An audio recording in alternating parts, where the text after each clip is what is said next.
today I'm going to be talking about the Fashion Pact, and I'm going to use an ethical lens. I have a background in bioethics, and I'm trying to translate my bioethics baggage to the fashion industry, because I've been interested in for a while about sustainability and ethics in the fashion industry.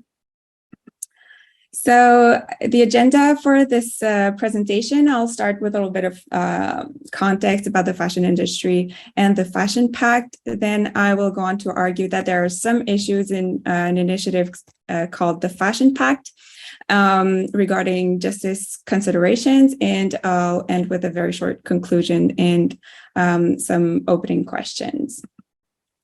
So as you probably know, the fashion industry, and Alison talked about it previously, but the fashion industry has considerable environmental and social impacts. For example, at the environmental level, estimates show that the fashion industry is responsible for 4 to 10% of global carbon emissions, 35% of microplastics in the oceans, and 20% of wastewater. At the social level, several studies and media reports have shown the industry's poor human rights records. Garment production mostly takes place in developing countries, where the work is most often done by women in very difficult conditions involving long working hours, unsafe workplaces, and low salaries. So, for example, the monthly salary for workers in factories in Bangladesh is about $68 US a month, which is significantly under the $100 US a month necessary to cover basic needs. Of course, the collapse of the Rana Plaza in Bangladesh in 2013, and more recently, reports alleging the exploitation of the Uyghur minority in China are examples of human harms associated with the fashion industry. The environmental and social consequences of the industry have often been associated with fast fashion, but the luxury industry is also at risk, as evidenced by several media articles. So, in short, the entire fashion industry has important environmental and social consequences. And although it has improved its social and environmental performance in recent years, the speed of the changes that were implemented is not fast enough to mitigate the fashion industry's consequences on the environment and humans. Particularly considering that the clothing consumption is projected to increase from 62 to 102 million metric tons between 2019 and 2029, which will most probably exacerbate the issues associated with the apparel industry. So in this context, faced with the magnitude of these environmental and human consequences, international initiatives have emerged, such as one called the Fashion Pact. The Fashion Pact is, quote, a collaborative effort to transform the industry, to bend the curve away from the environmental crisis and towards a more just, durable, and ecologically responsible fashion industry in which all parties are able to thrive. Of course, the Fashion Pact is a self-regulation initiative in the fashion industry. It was implemented at the initiative of French President Emmanuel Macron at the 2019 G7. It is led by a steering committee of 14 apparel company CEOs. This committee is co-chaired by CEO of luxury group Kering, Mr. François-Henri Pinault, and Paul Polman, who is the co-founder of Imagine, an organization that promotes the involvement of private companies to counter the climate crisis and inequalities. So the Fashion Pact has more than 60 signatories from 17 countries, representing more than 200 brands, or 1/3 of the industry. Since it covers such a big part of the fashion industry, it's worth analyzing the Fashion Pact from an ethical point of view. Of the 60 signatories, 15 are luxury brands, 12 are ready-to-wear brands, 8 are high-end brands, and 6 are sportswear brands.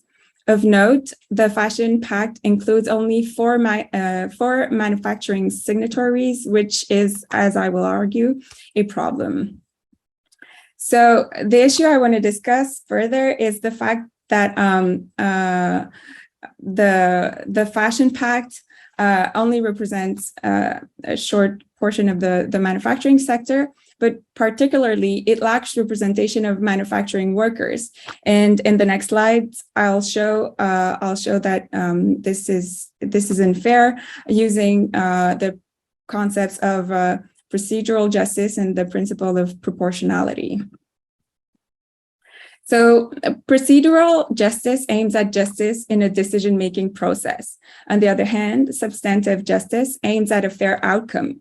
An outcome cannot be considered fair if the process to getting there is not fair itself. For example, take a legal proceeding. Procedural justice is justice in the conduct of a trial, for example, and substantive justice is the fairness of the final decision. Of note, procedural justice is a concept used in legal studies, but I'm not using it in a legal analysis here, only in an ethical analysis. So procedural justice involves the fair treatment of people in a decision-making process. And for many people, in fact, it matters more to be treated fairly than to achieve a fair outcome. Procedural justice also has an obvious instrumental value to substantive justice, as a just decision-making process is more likely than an unjust one to lead to a just outcome. In other words, procedural injustices can be cause of substantive injustices. Both procedural and substantive justice are goods in themselves that should be pursued. There are many theories of justice, including of procedural justice, and one of them that I find very appealing involves something called the proportionality principle. According to this principle, procedural justice requires that those who will be affected by a decision have the opportunity to be heard and have the opportunity to influence the decision.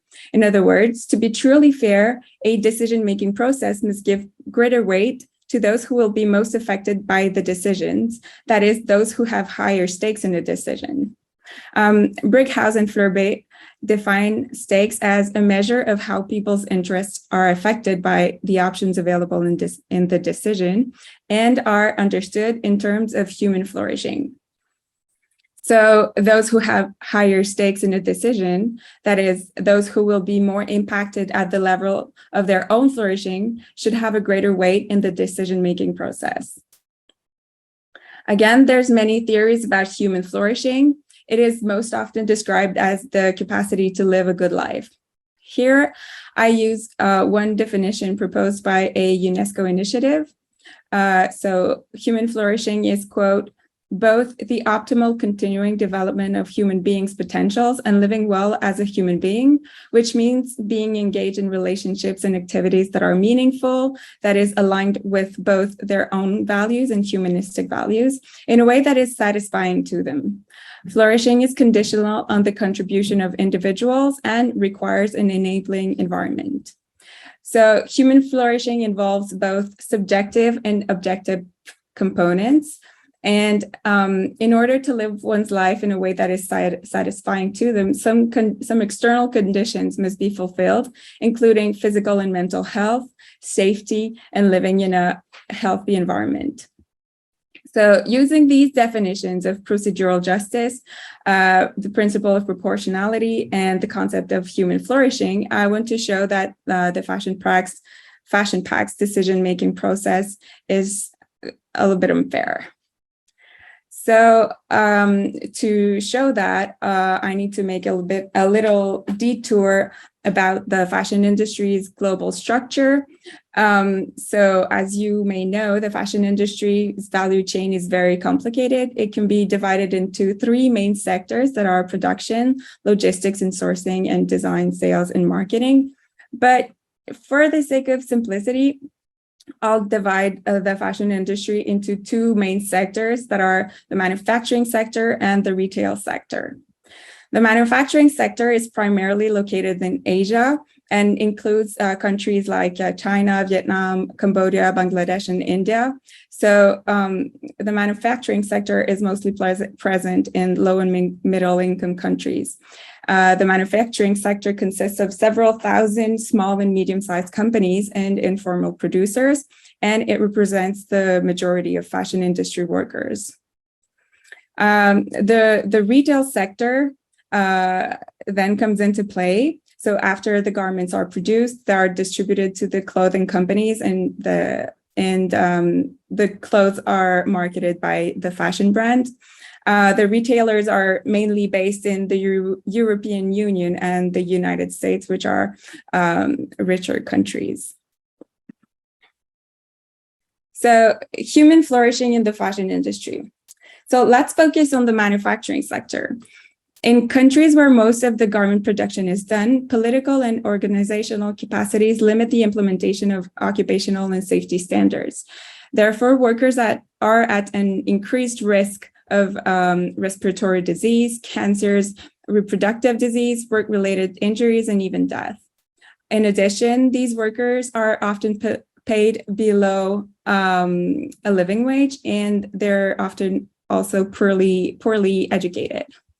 Therefore, workers in the manufacturing sector face many barriers for their own flourishing, and therefore have high stakes in participating in initiatives concerning the industry in which they work. This is not to say that the retail sector does not have important stakes in initiatives such as the Fashion Pact, but I think most people would agree that those stakes are most probably financial rather than related to fundamental aspects of human flourishing, such as health and education. So because workers from the manufacturing sector have such high stakes in the Fashion Pact, their poor representation within the Fashion Pact's decision-making process constitute a procedural injustice as per the principle of proportionality. As a reminder, the Fashion Pact aims to transform the fashion industry. So if it succeeds, it will have impacts on garment workers, being directly or indirectly. So again, to respect the principle of proportionality and procedural justice, the Fashion Pact should include garment workers, or at least garment workers' representatives, in its decision-making process. However, this is, of course, easier said than done. Indeed, including a larger number of stakeholders in a decision-making process can be resource-intensive. A larger structure, such as a larger committee, must be put in place to accommodate all people who have been identified as having to be involved in the decision-making process. The greater the numbers, the more time will be required to consult with them.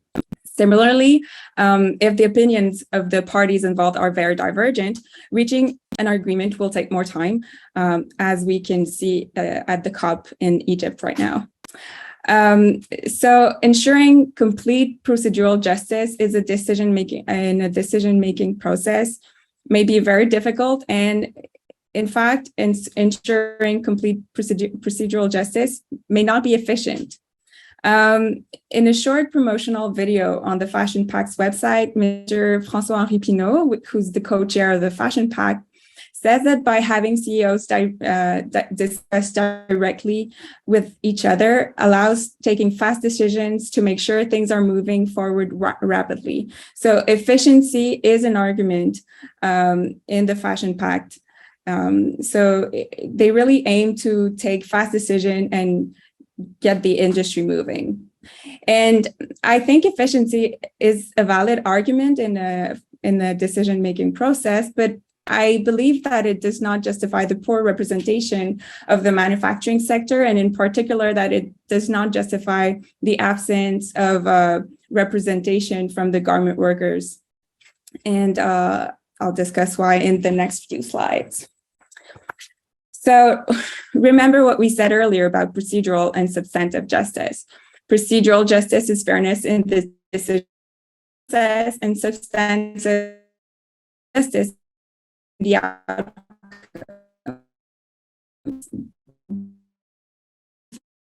are people people who experience a substantive, and conversely, people who experience a procedural injustice are more likely to experience substantive injustices. In the case of the Fashion Pact, the poor representation of the manufacturing sector and of garment workers in particular can be considered as resulting from substantive injustices. So, the type of substantive injustice at play is of distributive nature. That is, how the resources, benefits, burdens, and powers are distributed among individuals or groups. In the context of the apparel industry, there's a clear inequality between how the resources, burdens, and powers are distributed between, on one side, the pact signatories, and on the other side, garment workers, who are both stakeholders in the fashion industry. This is not to say that the Fashion Pact's signatories and the garment workers should both have the same exact resources and should shoulder the same burdens, or that they should have the same powers, but it's reasonable to say that garment workers shoulder a burden that is particularly heavy in the fashion industry.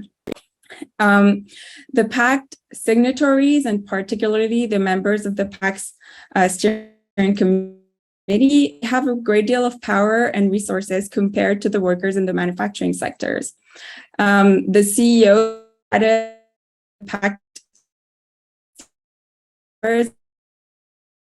the industry at large, and this comes with significant resources, be they financial, human, or and sector do not have access. Of the PAC steering committee were able to form a group power and all barriers for workers that limit their ability to organize and to make their interests heard by the PAC leadership. This may explain why the Fashion Pact's governing body chose to focus solely on environmental issues that are climate, biodiversity, and oceans, and not at all on social issues or workers' rights, because workers were not included in the Fashion Pact decisions regarding their priorities and action. And worryingly, by focusing solely on environmental goals, the Fashion Pact may contribute to perpetuate the injustices experienced by garment workers, as nothing is done to improve their working conditions. For this reason, the efficiency argument does not seem strong enough to justify the complete exclusion of workers from initiatives such as the Fashion Pact. So to summarize, a substantive injustice, that is the heavy burden shouldered by the garment workers, participated in the procedural injustice, that is their omission from the Fashion Pact's decision process, in turn leading to another substantive injustice, that is the exclusion of human rights objectives in the Fashion Pact. So to conclude, it is, of course, urgent that the fashion industry acts for the environment, but it's also urgent that it acts to improve workers' conditions. The Fashion Pact aims to transform the industry towards a more just, durable, and ecologically responsible fashion industry in which all parties are able to thrive. But considering that the Fashion Pact does not include a party that has high stakes in initiatives aiming to transform the fashion industry, is it a credible initiative? One recommendation would be to adapt the Fashion Pact's decision-making process to better represent or include representatives from the manufacturing industry, especially garment workers. And future perspectives for this work involve exploring other parties' stakes in the Fashion Pact and how they should be represented or not, and explore relations with other academic fields such as corporate social responsibility and social development. Thank you.